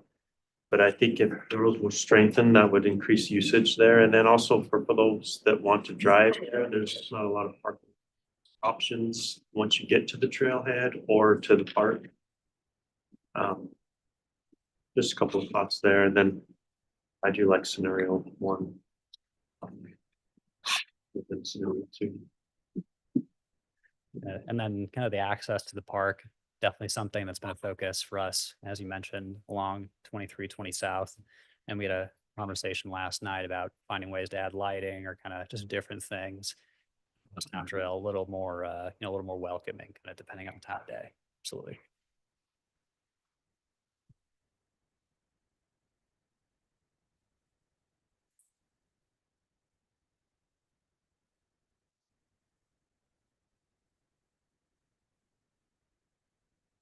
Who is the Roots High School or charter school farm? Is that land? I mean, is it planned to be developed or just ideas or what? Yeah, I guess everything you see in these scenarios, these are just, these are just ideas. I'm trying to get to what are the priorities for the community for the future of each of these scenarios. As far as I'm aware, and Steve, correct me if I'm wrong, don't know of any development proposals for the concrete development proposals, I mean, for the Roots Charter high school farm. Yeah, that's right. Right now, there's no pending development. Really think of this, these scenarios as, ultimately we need to adopt a plan that becomes part of our general plan. So as we look at these, what do we want as a city to show in our general plan? And we focused on areas like that piece because when you look at what's on it, the value of the improvements on it is relatively low given the size of the property. So it's more likely you would see development there than say, there's a subdivision to the west that's all duplexes, probably is not going to change just because of the value of that. So we tried to focus on the properties that were most likely to change. But again, the property owner could continue to operate that for many years in the future and it may not change, but it's probably more likely to change than other properties in the area. So Steve, while you're up there, are we getting the cart before the horse by doing this before we have our consultant help us out with the general plan scenarios? Great question. And it's really more of a question of timing. So It has to be back to the state. right. So the state has required that these be done by the end of the year. Our goal to get started on the comprehensive redo of the general plan is about middle of the year to get started, but it'll go beyond this year. So it's more of this is one where we have to be done before the end of the year. And then when we submit it to the state, we can still adjust it as we want, or is this concrete, we have to do it this way? Question. So the submittal actually goes to Wasatch Front Regional Council and UTA. And so by state law, they have to essentially certify our plan.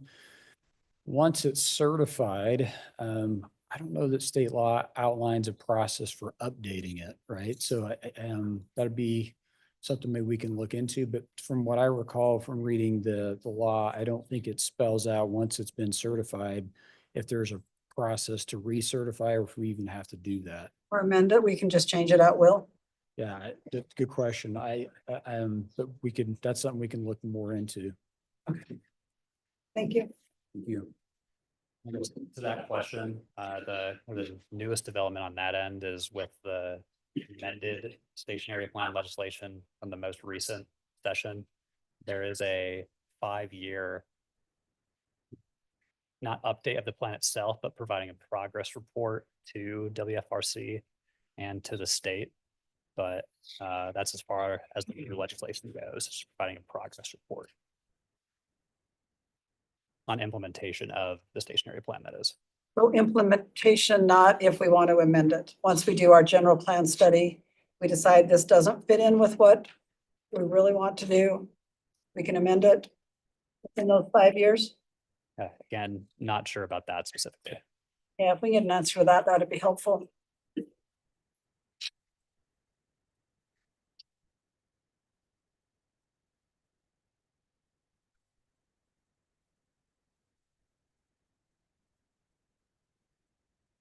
any additional thoughts or questions on River Trail specifically?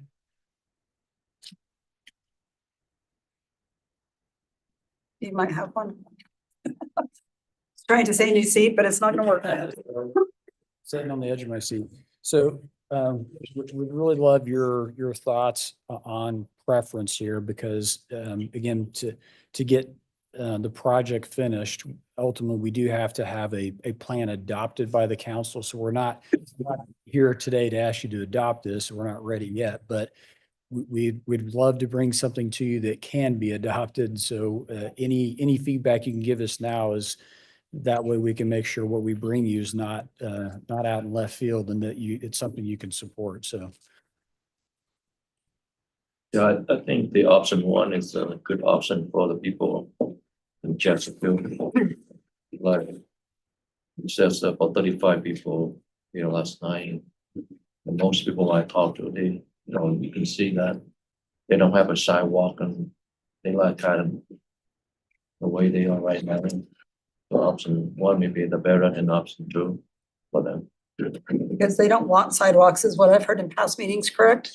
Yeah, They want it still that rural. Yeah, that rural area, yeah. Like the drainage going to the center of the street and down the gutter.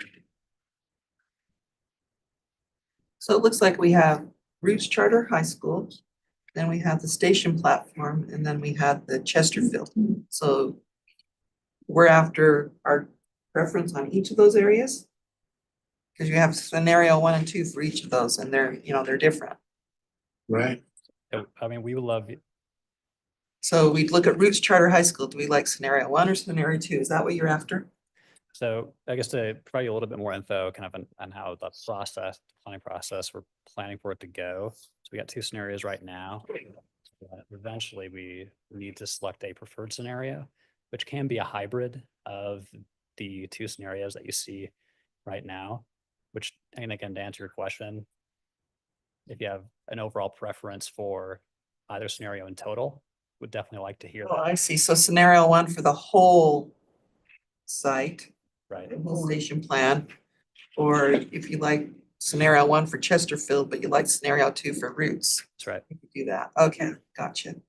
And really, do we need it within, I mean, like today, if we have until the end of the year to work on this, we don't need to have a presentation a week ago and then make a decision today, do we?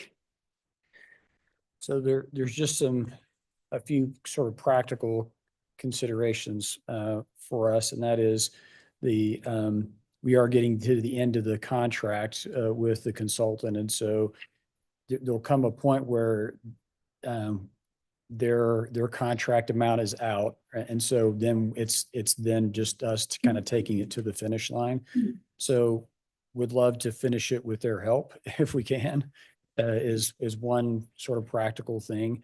And then we do need time once they're, so once we're ready to adopt, we have to start back with the planning commission because then it's a formal action. So we have to go back to planning commission, city council, leave any time for revisions. And then we still have to go through the process of getting certification with Wasatch Front.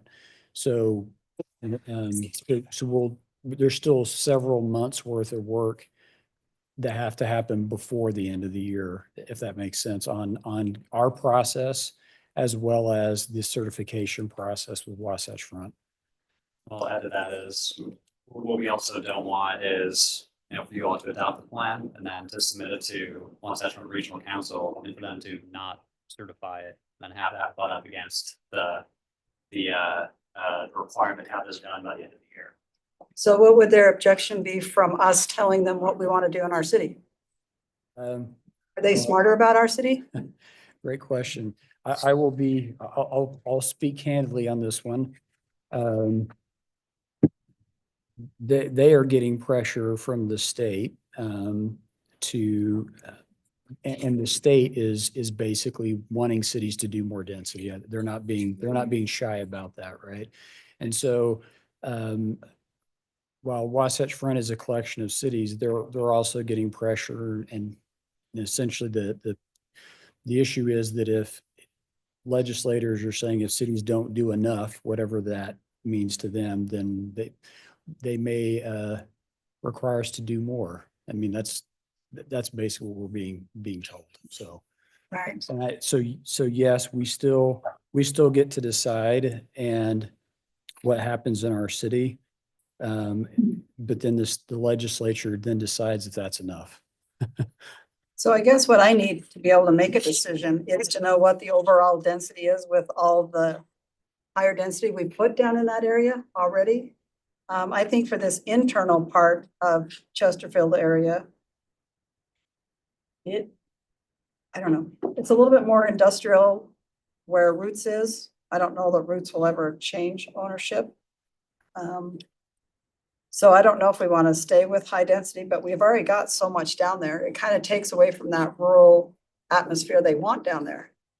Whether the state wants a high density or not, I would rather go for low density down in that area because I think we've already put enough high density on them down there. That's my opinion.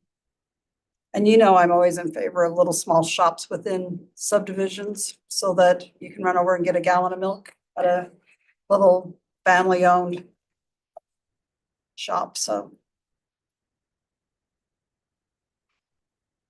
Is that the state as every city has to do that? Every city that has a light rail station, right? They're required to have the stationary plan. And where the new ballpark is in South Jordan, they're adding 30,000 residential units in that area. But it's a totally different feel and a different look than Chesterfield is. So, you know, every one of them needs to be looked at separately. I think tonight with time, we only have 5 more minutes that this presentation can even go on. So we're only gonna hit one a week anyway, maybe, depending on the agenda. So I don't know that we have enough of the information to make a decision tonight, unless somebody else. Do you have your decision already made? Yeah, I'm good with scenario 1 on everything except for the Decker Lake. Oh, you went through all of them? Yeah, I'd be okay. The Decker Lake Station, I'd be okay with scenario 2. That's just where I'm at. Yeah, and it's a totally different feel in that area Yeah. than the others. I agree with you, Mayor, on the River Trail Station area, you know. Chesterfield is special and it's unique and we want to preserve that. And so I think scenario 1. And Chesterfield is different within itself too. That's true.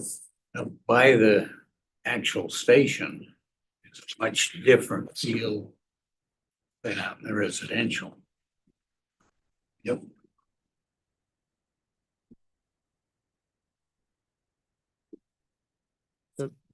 One suggestion perhaps to help us continue the discussion is, I know that a week or two ago, we had kind of a special meeting to talk about items. I'm wondering if maybe this warrants that to just give us more time to kind of dive in, if we could plan something like that in the future. Yeah, I think so.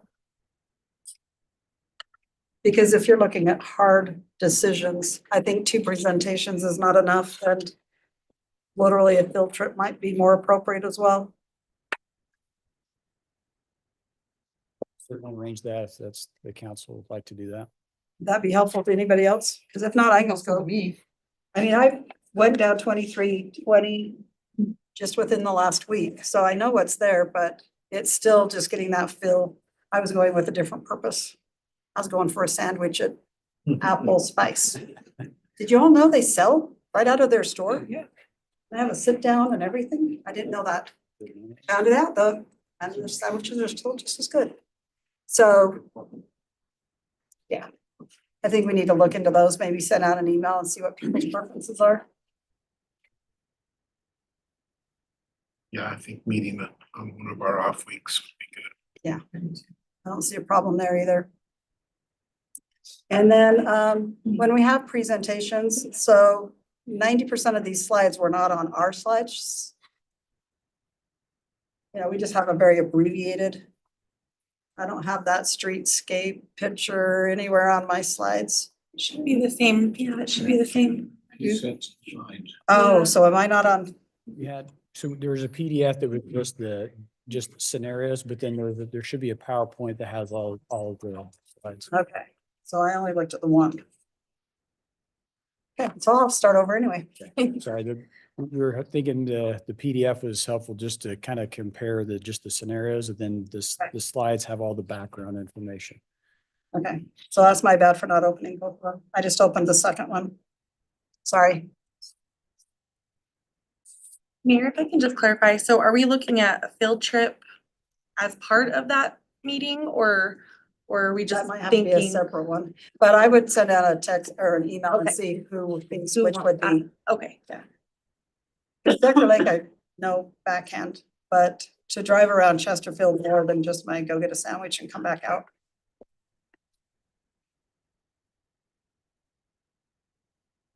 And I'd like to know what the property is down from routes that they're looking that could be redeveloped to. I don't know what that land is. This area is a pretty big food desert too. There's not a lot of options. Right, there is no grocery stores.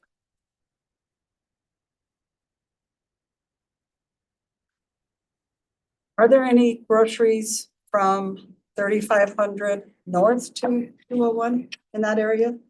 You do have a number of kind of smaller ethnic markets. So you have like Rancho Market, there's a that's right. market, so there are places like that that are.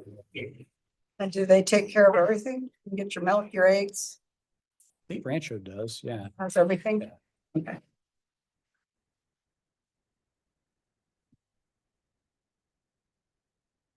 And that's the old West Valley City Hall? Yes. Okay.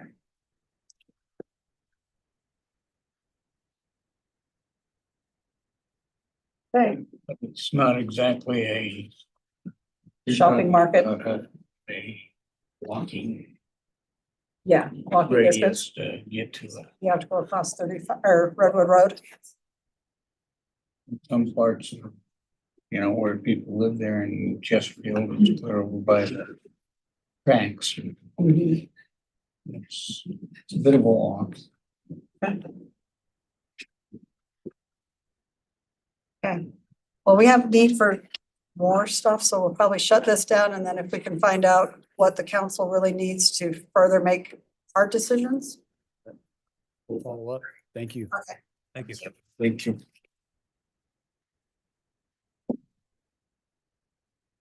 All right, did anybody have any concerns on the council calendar? Seeing none, we'll go to potential future agenda items. So I have a couple. Okay. They're both in District 4. Okay. One of them we've talked about here before is the Weston Field. And I know that Jake had brought up this issue with the amending of the development agreement. So we brought that before. I mean, we don't have a majority to put that on the calendar. So something I'd like the council to think about though is if the developer is asking for some changes, is it an opportunity for the city to also look at the development agreement and propose some changes?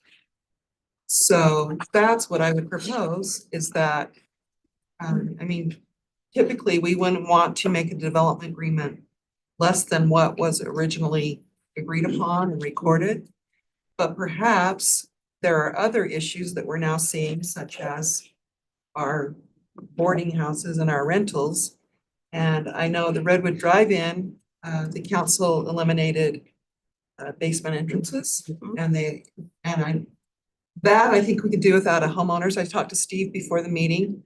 We can't regulate rentals because we're not a homeowners association. So I'm bringing that to the council to see if that would be an option to open up that development agreement for review, look at the developer's requests and maybe look at other things that we might want to add to that. So I'm just looking for some input on that, if that's something that the council would be open to discussing. Any ideas? Is this for The Weston. Fields? Wouldn't we have looked at that when it was under the original owner? Yeah, it was approved back in June of 21.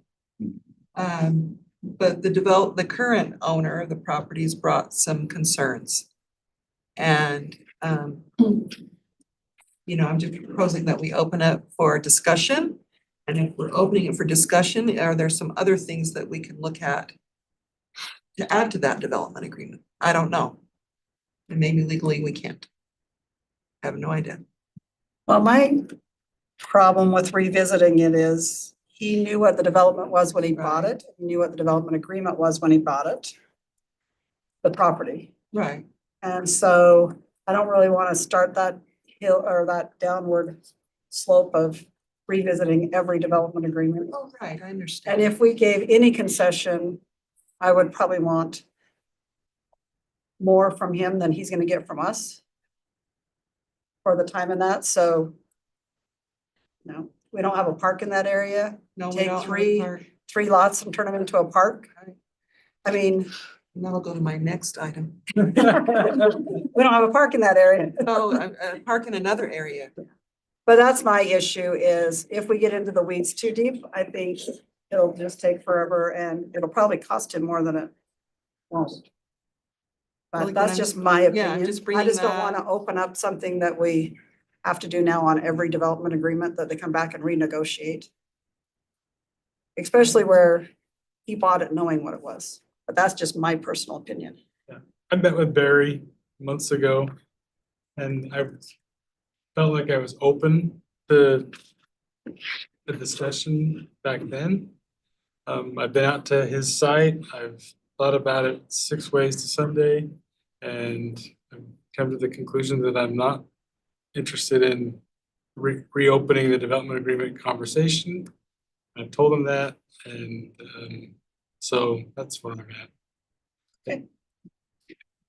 I'm just one vote. Anybody else has Ditto. opinions? Yeah, I'm with you, Scott.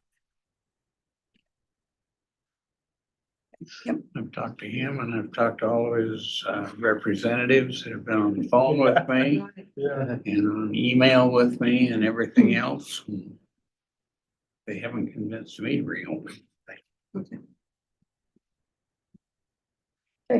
I was gonna take the opportunity to talk with Jake and see, because I know that he was bringing it, so I, you know, I'll kind of get a feel for him, but I just wanted to bring it back one more time, and see how the council feels. on that. And I think we you have know. like 5 no's, so. And then your second one? My second one has to do with a multitude of emails I've been receiving from Newton Farms. Okay. Which has to do with their park. So I know that as a city, we want these prestigious neighborhoods. Mhm. These RE zone neighborhoods, which Newton Farms is wonderful, is awesome. So since 2019, that park still is not finished, you know, like multiple reasons, I'm sure. So I've checked into that as well, and, you know, apparently we don't have the money, which goes to why are we gonna build a dog park that we can't go to Newton Farms? Even though Newton Farms is a little bit more than $40,000. Or So, 75. but again, I feel like we're trying to build these beautiful, big, expensive homes. And they're doing that, but then we can't get a park finished. Yeah. So I don't know where we would get the money. I don't know how. I mean, one explanation, again, I'm bugging Steve just because I know Steve.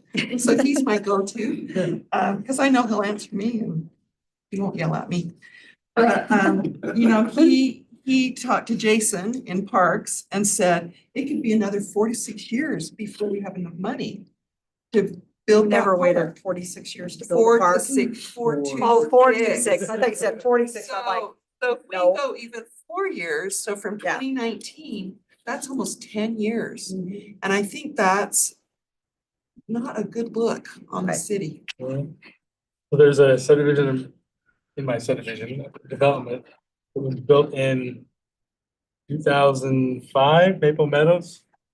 Still no park. No park, but we've owned an acre plus right there, but now we own like 5 acres next to it. They're gonna make a big park someday, but yeah, So yeah, I the way it mean, goes. again, it's just thinking about these things and how it reflects upon our city. You know, and then we go and we're gonna buy this piece of property for $950,000, but we're not gonna invest in parks in our neighborhoods. So again, I don't know if that's something that we can talk about as a council, where we wanna go, how we wanna fix this, if we can fix it. Well, and I really think we need staff to do a study of what parks we have in a, you know, and how much it would take to complete each one. And who's been around waiting the longest, and just go through them all. I haven't seen a itemized park plan. I don't know if I've ever seen one. And it's a little late, but do we look at impact fees? Do we Yeah, increase upping our- impact Yeah, fees? so, and part of the explanation was, oh, when Redwood Drive-In property starts getting developed, we'll take those impact fees and put to this park. Well, is it, you know, is that feasible? Is that really gonna happen? No, we need to have a plan, whether it's bonding or something else, and then have the impact fees pay our bonds or whatever. But that's for these guys to figure out, not me. Yeah. So I think we first off need a real plan of An what we update, an have, inventory of our parks and where they are, yeah, absolutely. and then have a plan for it. Yeah, if I mean, we can certainly bring a plan. I think there is some semblance of a parks plan in place that has list of priorities. In fact, we just had this discussion about this, maybe it was, I think it was last week when we, I know Parks is working on a grant for Yeah. that park, Right. and Yeah, and they're working on it as next in priority. I actually questioned it because I wanted to make sure that that wasn't necessarily, just because it was Newton Farms, that wasn't number one priority. And we're looking at other areas Yeah. in the city, like what you mentioned, Counselor, and then also I'm thinking Councilmember Whitstone's area also has a park there that he asked me about from years ago. And so I don't wanna, I wanted to make sure that it wasn't just because it's a nicer neighborhood that we're looking at that, but parks have been pretty proactive about that particular park. I'll take a look, we'll take a look at what we have, the master Appreciate parks that. plan. So at least then when residents reach out, I mean, we're here to represent them. Yeah. Then at We least know. I'll know what the plan is. Yeah. And plus John just moved in that neighborhood, so I'm sure that he'll have door knockers. I'm sure these So it neighbors does. don't know where he works. Yeah. And John's, you know, to be honest, we're a little bit sensitive about it because he is just moved, he has just moved there. We want to make sure that there is a criteria that we're establishing for putting parks in, right? Impact fees, there's a certain amount of time we have to spend those impact. fees. So if we've collected, I think that's the explanation I got for Newton Farms, right? Because we've collected impact fees. I think they are next on the list from what I understand, from the impact fees we collected, if we're using that as a source. But really, if we want to have a discussion just on parks and we can knock it out. I mean, we can Yeah. bond, we have zero general obligation debt. And we can knock out a bunch of these parks if that's a priority. Yeah, and maybe also going forward with new developments. I know that lots of times developers are supposed to bond for their parks. And I don't know what happened here, but maybe that's something that we look at in development agreements, future development agreements with that's- parks. I think I'm going along with you about that. In the future, I think we just shift that responsibility to the builder. We don't have to take care of the park anymore. They can do HOA something, they can take care of that, but we don't have to do that, our responsibility anymore. Thank you. I'd appreciate that discussion. I don't have any more. Okay, thank you. So our council reports. You have 15 seconds. Really quick, I mentioned last time that I went to the homeless task force meeting and would just encourage the council, if you have a free Thursday morning, to jump on that Zoom. It's great to see all the coordination between the different departments, and they all come so prepared to discuss what's happening in their certain part of the city. Okay, thank you. Anybody else? Okay, so we do have need for a closed session for pending litigation, if someone would like to make that or is willing to make that. motion. We do it after the regular meeting? No, we'll just start late. Shouldn't be very long. Yeah, it should be pretty short, right, Eric? Yeah, nothing special. Okay. Oh, move for a closed session. Second. for pending litigation. Litigation. And we'll close our meeting there and not speak of anything else. So. Second, first, second, third. Councilmember Wood, Yes. Councilmember Whitstone, Yes. Councilmember Harmon, Yes. Councilmember Hune, Councilmember Christensen, Yes. Councilmember Nordfelt, Mayor Ling. Yes. Motion passes.